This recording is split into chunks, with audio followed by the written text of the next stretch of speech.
अस्सलामुअलैकुम वरहमतुल्लाहि वबरकातुहू। कैसे हैं मेरे सब देखने वाले।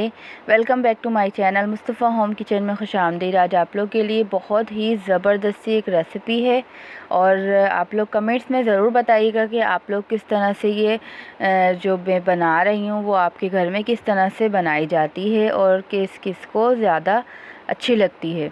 तो ये मैं रेसिपी जो बना रही हूँ ना, बहुत ही एंटीक और यूनिक रेसिपी है, मसालेदार सी चटपटी सी रेसिपी है। और इसके साथ मैं बनाऊँगी गार्लिक चटनी, यानी लहसुन की चटनी। बहुत ही इजी है और आप घर में बनाकर भी रख सकते हैं और ये बग़ैर फ्रिज के विदाउट फ्रिज भी आप रख सकते हैं, ख़राब नहीं होती। यहाँ पर बारीक बारीक हरी मिर्चें और प्याज को आपको चॉप कर लेना है, बिल्कुल बारीक बारीक चॉप करना है, क्योंकि अगर ये ज़्यादा मोटी होंगे ना, मोटे पीसेस होंगे तो आपको ही मसला करेंगे। बिल्कुल अच्छी तरह से फ़ाइन चॉप कर लें। अगर आपके पास हैंड चॉपर है तो उसमें डाल के चॉप कर ले। तो ये अच्छी तरह से सारी चीज़ें चॉप हो चुकी हैं। दूसरी तरफ हमें क्या करना है, ये वो रेसिपी भी बता रही हूँ जो आप आधी दोपहर हो जाती है, सोच रहे होते हैं कि हम क्या बनाएंगे, क्या समझ में नहीं आ रहा आज क्या पकेगा।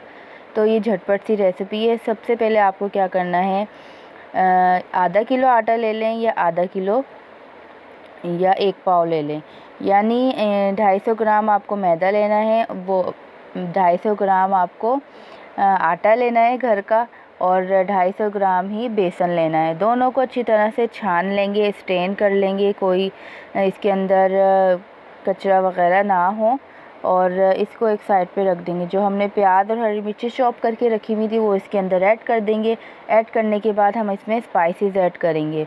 तो इसको अच्छी तरह से मसालेदार स्पाइसी रोटी किस तरह से हम बना सकते हैं, इसमें मैं ऐड करूँगी हल्की सी अजवाइन।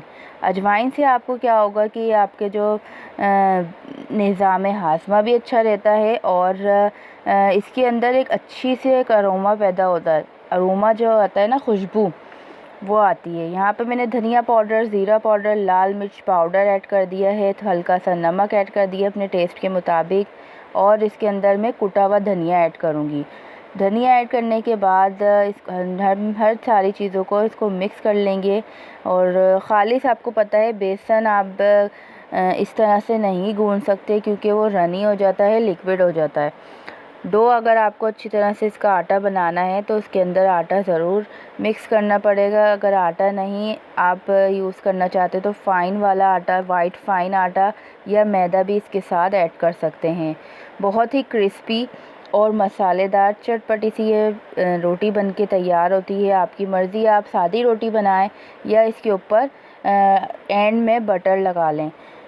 मैं इसको जो बनाती हूँ ना, ये बिल्कुल पतले पतले से पराठे की तरह बेलती हूँ और उसको घी लगा के अच्छी तरह से क्रिस्पी कुरकुरे से इसके रोटी यानी पराठा बना लेती हूँ।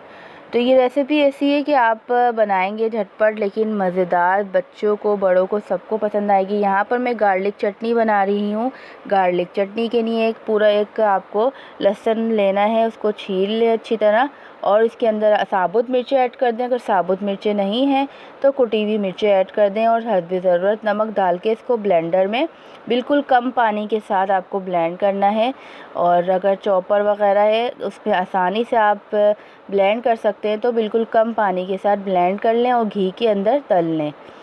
यहाँ पर छोटे छोटे पेड़े लेके मुझे बिल्कुल क्रिस्पी सा, गोल सा, अच्छा सा इसका पराठा बना के सेक लूँगी घी डालकर। बहुत ही ज़बरदस्त ये रेसिपी है, ज़रूर ट्राई करिएगा। मुझे ज़रूर फ़ीडबैक बताइएगा आप लोगों के घर में सादी वाली खाई जाती है या मसाले वाली। अगर सादी वाली बनाते हैं तो ये भी ज़रूर ट्राई करें। जब तक के लिए अल्लाह हाफिज़।